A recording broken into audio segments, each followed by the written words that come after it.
Hi, I'm Dani Filth from Cradle Filth. You're watching cradlefilth.nl.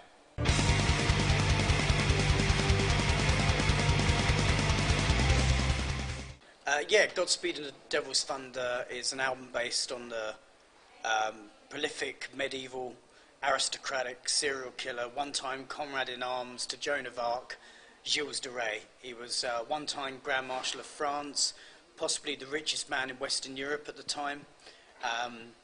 After the war with the English and after the burning of Joan of Arc as a apparent heretic, he took to demonology and murder, child murder and kidnap, trafficked with alchemists and sycophants, eventually was brought to justice, excommunicated by the church, although he sought the church's clemency, and eventually died forgiven and given a Christian burial after he was hung and burned. It's a really, big concept. It's a faster, more brutal album, representing the subject matter. It's more symphonic. And if I was to Cradle of Filth fans, if anybody was, if I wanted to just simply say, kind of how this album is, imagine a more modern, better produced Cruelty and the Beast. Similar in atmosphere, obviously completely different record altogether, but if I was to compare it with any of our predecessors, I would say Cruelty and the Beast, as it was the atmospheres of what we were writing at the time that prompted me to sort of look back over my notes on Elizabeth Bathory, at which point I discovered some old notes I'd written about Gilles de Rais and then pursued that. Well, obviously I was directed toward that, but this time we'd worked very hard on obtaining a balance, a union between the lyrics and the ideology with the music. So it's very cinematic. Things that happen in the lyrics are happening in the music, and we've achieved that with, symphonic parts and choir, and, it's like a soundtrack.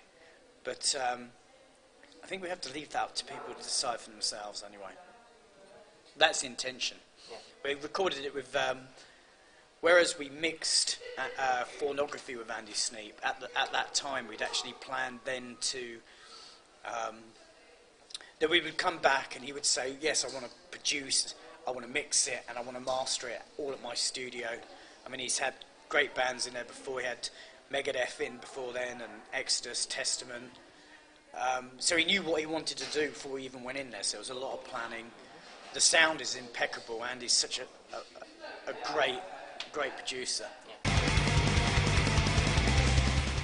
I guess so. It's got the spirit of the old days. It's a much faster record. It's definitely got more bombast to it and more symphony, and like I say, it's more cinematic.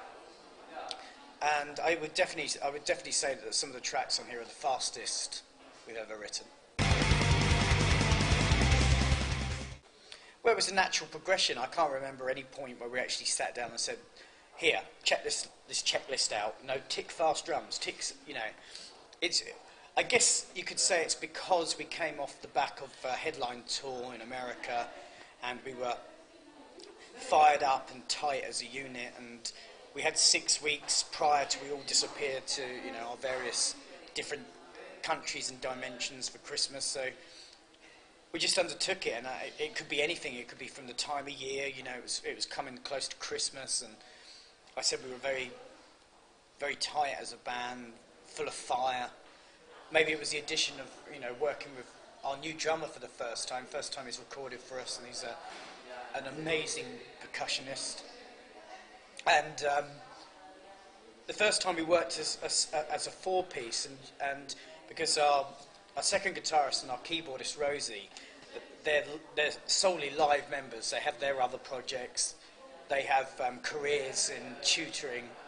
So they spend half the year working at universities and whatever, and the rest of the time on tour with us, splitting their year up like that.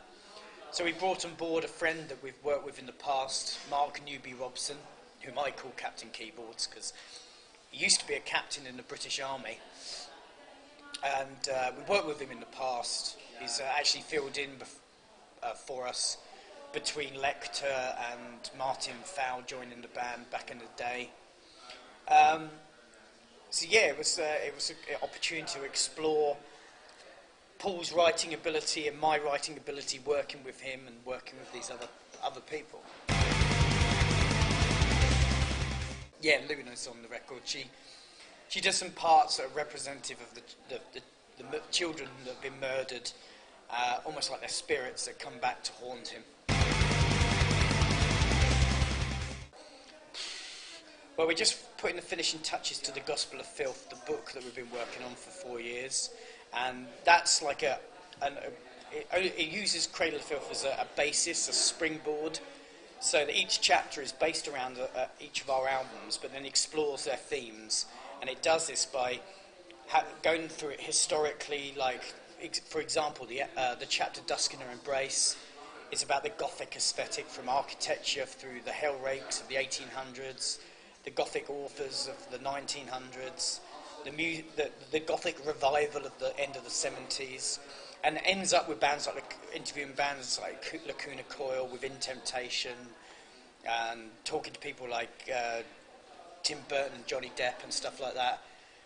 But as well as making it historical and like a vast Bible almost, it's star-studded by so many contributors who have been interviewed or voiced their opinion in box outs, from people as diverse as the last ever interview with Anton LaVey, I think, or one of the last, and some great pictures from him, to people like Dario Argento and Clive Barker and Christopher Lee and Villa Valor and Tom Araya and Marilyn Manson and Charlie Manson.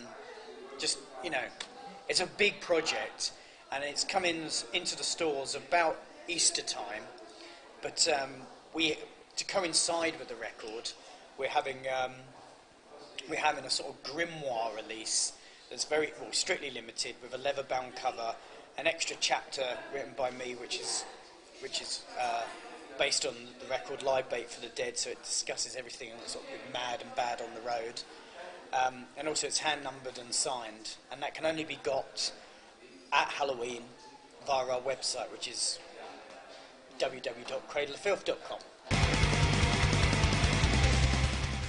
We're undertaking a video for the track Honey and Sulphur. There's going to be a couple more. I think there's another free download that will happen before the record, which will be Midnight Shadows, Cruel to Dark and Counsel with Life. So yeah, the video, bunch of other press trips and that, but and then we have the headline festival tour we're doing with Gorgoroth, Moonspells and Septic Flesh. Then we go to the States for 8 weeks and take out Satyricon and Septic Flesh again. And then there's the rest starts, and at the moment we know we're doing a full European tour, but we don't know exactly the details of it, because the American one's only just been booked, and the American one doesn't finish until middle of March, so we're going to be really busy. Yeah, but it was I wouldn't say it was easier. No, this has been a real test of our metal, really, and because of the subject matter and making it all tie in together. We worked 2 months with the artist on representing what's happening in the story in this glorious artwork that runs right through the booklet. There's a special edition of the album coming out at exactly the same time, with 10 extra songs on, so they had to be recorded and compiled. But because of the planning and working with Andy closely and really demoing and just spending the best part about 3 months building the album, when we actually got into the studio, we were really heads down, see you at the end type with it. Trouble in Their Double Lives is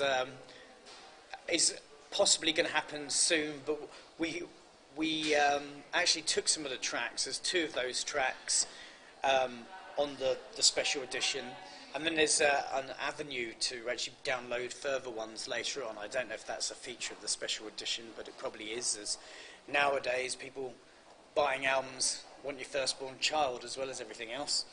But they can't have her.